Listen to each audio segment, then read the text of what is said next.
And to complete the most significant news for this day, Why News continues. Here are the top stories.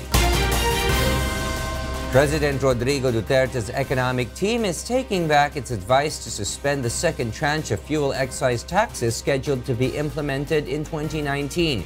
In a statement, the economic manager said they are set to submit a recommendation to the president to continue the collection of fuel excise taxes after the price of oil in the world market dropped in the previous weeks. The economic team emphasized that if the suspension will push through, it will cause adverse impact on revenues and expenditures for fiscal year 2019. It can be recalled that the Office of the President approved the previous recommendation of the economic managers to suspend the implementation of the second tranche of tax increase in order to alleviate the impacts of rising inflation. The said recommendation will be further discussed in the cabinet meeting on December 4. If approved, the price of gasoline will have an additional 2 pesos per liter in excise tax beginning January next year. Prices of several commodities begin to drop in local public markets amid the continuing decline of world oil prices. In Kamuning Market in Quezon City, there is a noticeable 20 to 30 pesos decrease in prices of vegetables per kilogram, including potatoes, chayote, and onion. The prices of carrots also dropped by 50 pesos from the previous 120 pesos, while calamansi is now 10 pesos cheaper. Vegetable retailers believe the continuous slump in world oil prices had helped lower down the prices of vegetables, but prices of some basic products, including fish, chicken, and some supermarket items remained as is.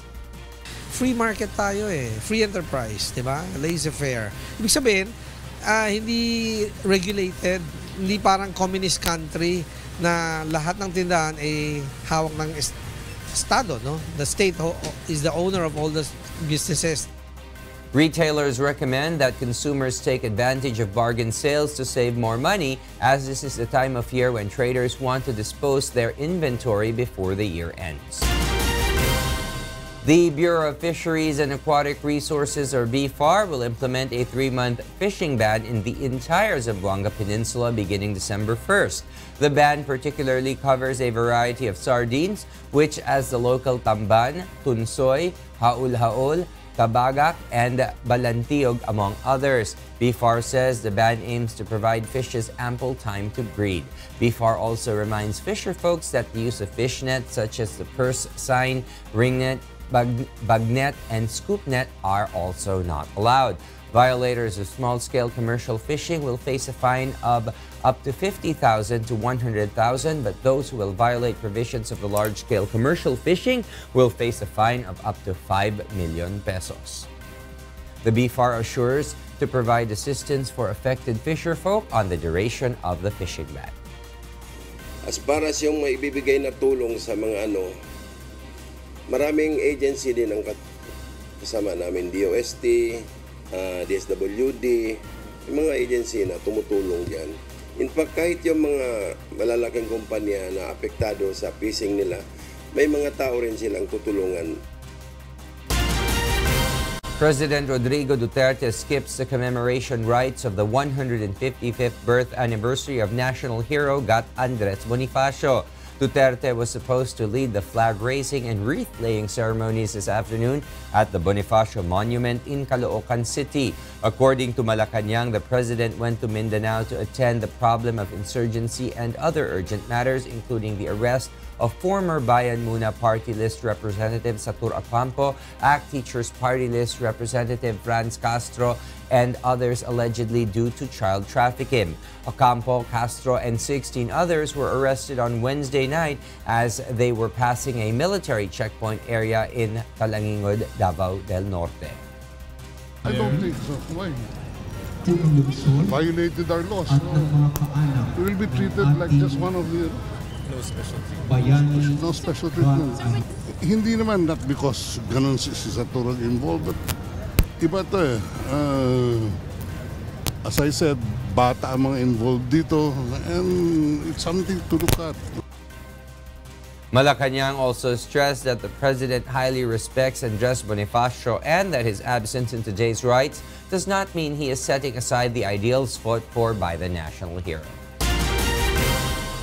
In other news, the use of intravenous glutathione, or commonly known as gluta drips, has recently become a social craze, but the Philippine Dermatological Society warns the public of using this procedure for the purpose of skin whitening. In a statement, the PDS warned of gluta drips' possible dangers and side effects, as none of the systemic glutathione-containing products around the world has been approved for skin whitening. The PDS added that though glutathione products are generally recognized as safe, the safety of intravenous glutathione as a skin whitener has not yet been firmly established. The group emphasized that glutathione drips has been approved as a drug to protect cancer patients from nerve side effects of platinum-based chemotherapy. The PDS also expressed concern about the FDA-reported side effects when glutathione-containing products are used as skin whiteners, ranging from mild to severe renal failure, severe drug reactions including urticaria and vasculitis, and others. The Association of Dermatology and Aesthetic Nurses of the Philippines also believe that the use of IV glutathione must be placed under strict regulation and it should be administered by qualified medical practitioners. A nurse or a doctor involved in an unauthorized administration of such procedures may be charged of medical malpractice. Ang gobyerno nandyan, ang Food and Drug FDA na tinatawag natin, andyan sila para tingnan yung mga ganitong bagay, ang Philippine Dermatological Society, ang mga doctors natin. So kami naman, sumusuporta kami sa ganyang larangan because we believe na ito ang isang aspeto na kung saan mas mapagtitibay ang regulation ng paggamit ng glutathione, and it's of course for the safety of everyone. More Filipino families fell victim to common crimes based on the results of the September 2018 Social Weather Station survey released Thursday. Around 1.4 million families, or 6.1%, said they were victimized by common crimes such as pickpocketing or robbery, break-ins, carnapping, and physical violence in the past 6 months. This is higher than the 1.2 million families, or 5.3%, that reported victimization by common crimes in June this year. The third quarter SWS survey was conducted from September 15 to 23, 2018, using face-to-face interviews of 1,500 adults nationwide. According to the Philippine National Police, the public should remain vigilant and be extra cautious during Burr months, as criminals are commonly more active during this time. Maging aware kayo habang naglalakad kayo sa mga kalsada. Tignan nyo kung sino yung mga katabi nyo, makakasalubong nyo, pagmasdan nyo. Huwag kayo makikipag-usap to sa mga taong hindi nyo kakilala para hindi rin kayo mabiktima ng mga budol-budol. Then sa mga sa mga nasa bahay naman, nagbabakasyon, siguraduhin natin yung ating bahay ay secure.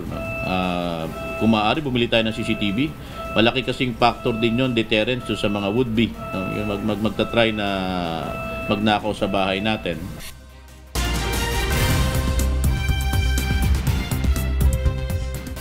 And for the news abroad, here's Stephanie C. live from Hong Kong. Stephanie, good evening. Good evening, William. G20 member nations are still struggling to reach agreement on major issues including trade, migration, and climate change as world leaders arrive in the Argentine capital ahead of a summit starting on Friday. This year's G20 gathering is expected to be one of the most consequential summits since the group's leaders first met in 2008 to plan how to contain the economic crisis. Financial and commodities markets are closely watching the outcome of the summit, especially the planned meeting between Trump and Chinese President Xi Jinping on Saturday. Trump, however, will not be seeing Russian President Vladimir Putin in a one-on-one meeting after he abruptly canceled their planned bilateral talks, citing Russia's seizure of Ukrainian vessels. Argentina, this year's G20 president, has stressed the importance of the summit as a consensus-building forum. But the divisions have only highlighted how fractured the grouping has become on key global issues. A U.S. President Donald Trump slams his former lawyer Michael Cohen for saying they worked on a real estate project in Moscow, Russia, while campaigning for the 2016 presidential elections. Here's why from Beverly Saison. U.S. President Donald Trump on Thursday denied working on a Trump Organization real estate project in Moscow, which his former lawyer Michael Cohen said they had pursued until June 2016 during the presidential campaign. Cohen entered his guilty plea in federal court in Manhattan to one count of making false statements to Congress in an investigation by lawmakers into whether Trump's campaign worked with Russia to sway the 2016 U.S. election in his favor. The proposal at issue was to build a skyscraper bearing Trump's name in the Russian capital, a project that ultimately did not materialize. In response to the announcement, Trump called his longtime lawyer a weak person and not a very smart person, who was trying to decrease his prison sentence. Go back and look at the paper that Michael Cohen wrote before he testified in the House and/or Senate. It talked about his position, what he's trying to do, because he's a weak person and not a very smart person. What he's trying to do is end, and it's very simple. He's got himself a big prison sentence, and he's trying to get a much lesser prison sentence by making up a story. Trump told reporters outside the White House he had decided not to build the building in Moscow. Meanwhile, a ranking Democratic member of the House Intelligence Committee, Adam Schiff, said he believed Michael Cohen is not the only witness who made false statements to Congress regarding the Trump Organization's real estate project in Moscow. We think that the special counsel ought to have the benefit of the transcripts, not only of Mr. Cohen's testimony, but other witnesses like Roger Stone, who may similarly have attempted to mislead the committee. So we would like to see those steps taken now. They shouldn't have to wait until January. Our GOP colleagues have voted to and committed to releasing these transcripts. We ought to accelerate them, particularly as it pertains to some of the witnesses where we have profound concerns about their truthfulness. Beverly Saison, UNTV News and Rescue. The United States shows several images of weapons allegedly supplied by Iran to militants in Yemen and Afghanistan. Meanwhile, Brazilian authorities have arrested a politician from Rio de Janeiro in relation to the ongoing probe in the so-called car wash graft case. Jovic Burmes tells us why. In USA, the United States on Thursday displayed pieces of what it said were Iranian weapons deployed to militants in Yemen and Afghanistan. The presentation, the second such one in the last year, is part of a government-wide effort to follow through on Trump's policy to take a far harder line toward Tehran. He pulled the United States out of the Iran nuclear deal and reimposed sanctions, in part for its malign regional activities. Iran has denied supplying the Houthis in Yemen with such weaponry and described the Pentagon's previous arms display as fabricated. The United States acknowledged it could not say precisely when the weapons were transferred to the Houthis, and in some cases could not say when they were used. If Iran were found to be shipping arms to Yemen, Afghanistan, and other countries, it would be in violation of a United Nations resolution. In Brazil, the Rio de Janeiro state governor was arrested on Thursday over allegations he took part in a graft and money laundering group, federal prosecutors said, in the latest blow to Brazil's political elite by the car wash corruption probe. Luis Fernando Pezão was detained along with 8 others as part of the investigation, which has led to convictions of scores of high-level politicians and people from the business elite for a sprawling graft scheme. Prosecutors allege Pezão took part in a criminal organization from 2007 to 2014, when he served as Secretary of Public Works and Deputy Governor to former Governor Sergio Cabral, who was convicted and jailed over the scheme. And in the United Kingdom, a British lawmaker revealed he was HIV positive during an emotional speech to Parliament on Thursday. Lloyd Russell Moyle, 32, told his fellow lawmakers that he had been diagnosed HIV positive when he was aged 22. He said he had decided to speak out to help others to seek treatment, fight the stigma surrounding the disease. Russell Moyle is the second British member of Parliament to have been diagnosed with HIV. Chris Smith, a former Labour government minister who was the first openly gay British lawmaker, disclosed he was HIV positive in 2005. Jovic Burmas, UNTV News and Rescue. And those are the news from the other parts of the globe. Back to you, William. Thank you very much, Stephanie C., live from Hong Kong.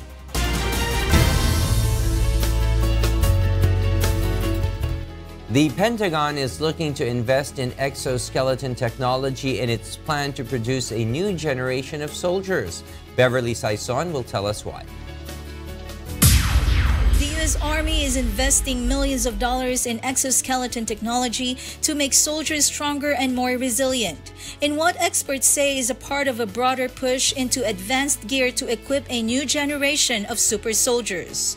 The exoskeleton technology is being developed by Lockheed Martin Corporation with a license from Canada-based BTMIA, which first developed the exoskeletons to help people with mobility difficulties stemming from medical ailments like multiple sclerosis. Worn over a pair of pants, the exoskeleton uses a suite of sensors, artificial intelligence, and other technology to aid natural movements below the waist. The idea is that we're going to take the capabilities of some of the fittest, highest performing individuals in the world, these infantry guys that you were just talking about, and we're going to extend those capabilities. We're going to make them stronger, we're going to make them last longer, and we're going to make them go faster and farther. We're going to take them that extra mile. For the U.S. military, the appeal of such technology is clear.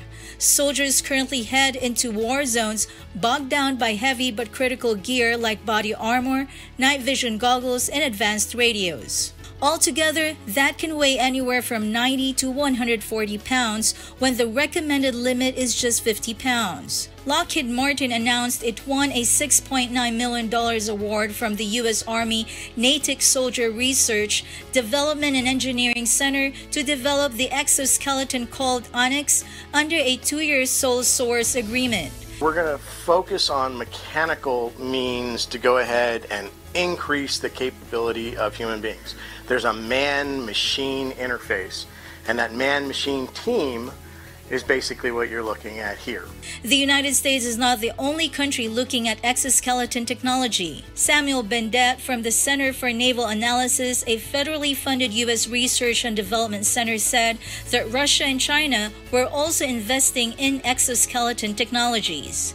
Beverly Saison, UNTV News and Rescue, California. The United Nations Educational, Scientific and Cultural Organization, or UNESCO, declares reggae music a global cultural treasure after it flourished across the world since the end of World War II. Leslie Lamboen tells us why. Hear the children crying, one love. Hear the children crying, one heart. Saying, give thanks and praise to the Lord, and I will feel alright. Saying, the United Nations Educational, Scientific and Cultural Organization, or UNESCO, has declared reggae, the Jamaican music that spread across the world with its call for social justice, peace and love, to be a global treasure that must be safeguarded. Born in the poor neighborhoods of Kingston in the 1960s, reggae reflected hard times and struggle, but could also be joyous dance music with its distinctive offbeat. Jamaica expresses its sincere thanks for the tremendous support we have received from state parties for the inscription of the reggae music of Jamaica. get up, stand up for your right. Get up, stand up for your right. Its most famous songwriter and performer, the late Bob Marley, became a global superstar with hits like No Woman, No Cry and Get Up, Stand Up. Other notables include Jimmy Cliff and Toots and the Maytals. Artists such as The Clash incorporated its chunky beat and its politics into their own music, bringing it to a wider audience. Reggae became popular in the United States, but particularly flourished in the UK, which had become home to many Jamaican immigrants since the end of the World War II. We consider intangible cultural heritage to be of extreme significance in a country's identity, and so in Jamaica we are proud of the fact that this element of reggae music is one in which we often describe as that which we eat, sleep, and breathe. Reggae is no longer only ours. The world has now taken it as their own. Jamaica had applied for reggae's inclusion on the list this year at a meeting of UN agency on the island of Mauritius. The protected list began in 2008 and grew out of the UN's Convention for the Safeguarding of Intangible Cultural Heritage in 2003. Its aims are to ensure respect for communities, groups, and individuals involved in the listed activity, to raise awareness and encourage appreciation of the activities nationally and internationally. Leslie Lomboan, UNTV News and Rescue. And those are the reasons behind the news, November 30, 2018. I am William Thio. Because we need to know, we will always ask why. Happy weekend to everyone.